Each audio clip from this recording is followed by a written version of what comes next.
right, hey guys, it is Thursday, May the 6th. Just remember we have about a week left, 1 week, for you guys to turn in any work that you want to turn in to me or your other teachers this semester, because your exams are the following week. So we are closing everything out. So let's get a little bit more review in here. All right, so what is mass production? Remember, mass production is when you produce a large amount of the exact same or identical products. So a lot of different products are mass produced. Sneakers and cell phones, masks, cookies, canned food, water, cell phones, yeah. All right, what is automation? So automation takes people out of the picture. So you can see this entire process is automated because it runs automatically by itself via technology. Give an example of when you would use custom manufacturing in your life. Some of you guys customize a t-shirt, or maybe you customize your Crocs, your little shoes that you wear. Some of you guys have like the customized necklaces with your names on them. Some of you customize your cell phones with a cover and bling bling. So a lot of you guys use custom manufacturing. You know, and military personnel, you know, if they get in a military accident and one of their legs has to be amputated, they need a prosthetic leg, has to fit their body. And the last one, in manufacturing, what does dispatching mean? Think about a police officer. The dispatcher dispatches the police officer if there's an accident. So if you're dispatching in manufacturing, you're just sending out that order. Okay, we're getting ready to start manufacturing 10,000 of these pencils. Let's go. So it's just starting an order. All right, so we moved into objective 2.04 today. It's all in technology that businesses use. Once again, we're kind of skipping around here because we're running out of time. So 204 is all about technology. So I wanted to call your attention to a couple of things. The first one is make sure that you understand what the word obsolete means when it comes to technology. Obsolete would be like an old cell phone or an 8-track player or a CD player, the Atari game system, the old Nintendo, record player, any technology that we don't use anymore, just outdated. So make sure that you understand what obsolete is. So this whole objective is all about how computer systems are used with businesses, you know, why they're used. And you guys know why computer systems are used. They speed up productivity, and they're great for saving information. Yeah. One thing I will highlight here, though, is also privacy. When you guys are shopping, this is for your life. When you guys are shopping online, so whether it's eBay or Amazon, do not give those companies your bank information. Do not give them your account number to your savings account or your checking account. If you've got a credit card, then give them your credit card number, because your credit card is not your money. The number that's linked to your debit account, your debit card, your savings account, that is your money. So if somebody gets a hold of that number, then your money will come out of your account. But if they get your credit card number, that's not your money. That's the credit card company's money, like Visa. That's their money. So Visa will handle that situation if they steal your credit card number. So just be careful with all these companies doing online stuff with computer systems. Be careful with your own privacy.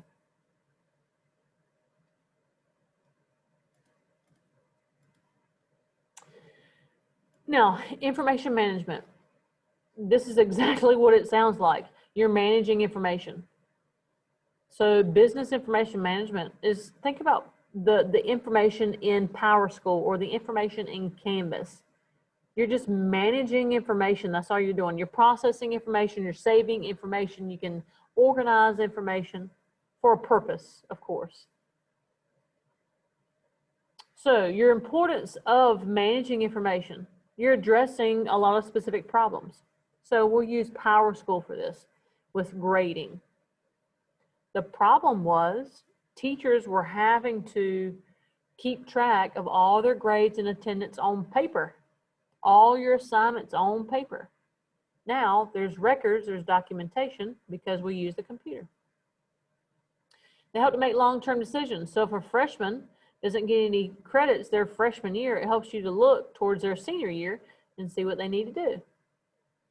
Helps you to accomplish tasks, helps you to enter in attendance.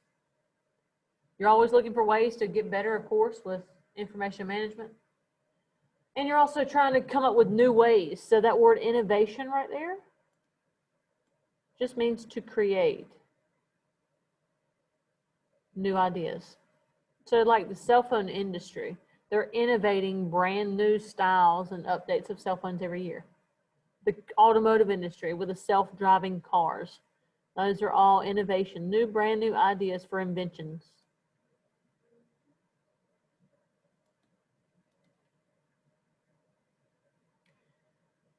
Now, you have to have a piece of software to store your information that you're managing.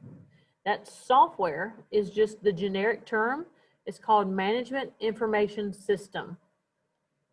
So system is another word for software or a program. So this is a software program that helps you to manage your information. So it's just a database. So it's just a database looks very similar to a spreadsheet, but a database's main use is to organize a lot of information.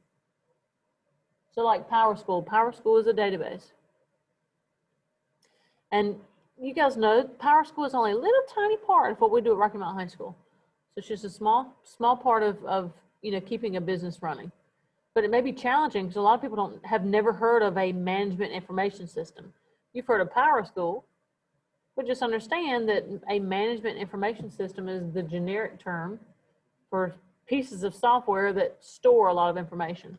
And you guys know, with PowerSchool, it gathers data, so teachers input data, we can organize it, we can sort it, of course it saves it, and then we can print reports off of it, like progress reports. So for businesses, it keeps a record of their clients, their customers, and then also organizes their vendors, so other companies that they do business with. This is an example of a hospital management system. So you see, a nurse can come in or the front desk and they can enter in this information into a certain patient's record history. So you got patient info, medical history, notes, prescriptions. This is an example of a management information system or a program. And I don't know what the name of this one is. Maybe hospital management system. I don't know. Oh, BlueClaw. BlueClaw. So the name of this database is BlueClaw. Now, this right here would be an example of where all that information is actually stored. We think about information being stored like online somewhere in outer space. No. Even though you are technically saving your information on the cloud or on PowerSchool, we pay that company to actually store our information for us. So we're paying for storage. And all of our information is actually saved on something that looks like this. And if you really look close, it almost looks like the CPU, like for a desktop. So the big brain of the CPU.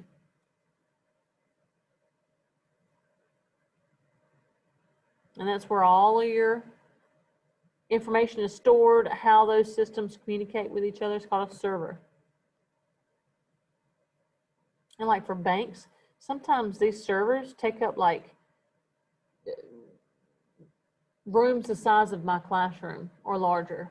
So it just depends on, you know, how many companies or how many organizations need their information stored there. And that's what, there was one other thing that I want to call your attention to is bottlenecking. So when you're using the internet, sometimes too many people are trying to use the connection at the same time. So the speed of the internet will slow down. That's called bottlenecking. Just like if you're in traffic in Raleigh at 5 o'clock, too many people are trying to get on the highway with 2 lanes and it gets backed up, it slows down. So with information, when you're trying to manage information online, if there's too much trying to be sent at one time from too many users, then either one, you need a bigger server and faster internet service, or 2, you need to figure out, okay, why is this slowing down? I think that's all we covered for today. Yep, that was it. So be sure to go into Canvas, do your exit ticket, and then also make sure that your toxic chemical little summary that's due to me tonight by midnight. I'll see you guys tomorrow. Come to class tomorrow, Friday, virtually.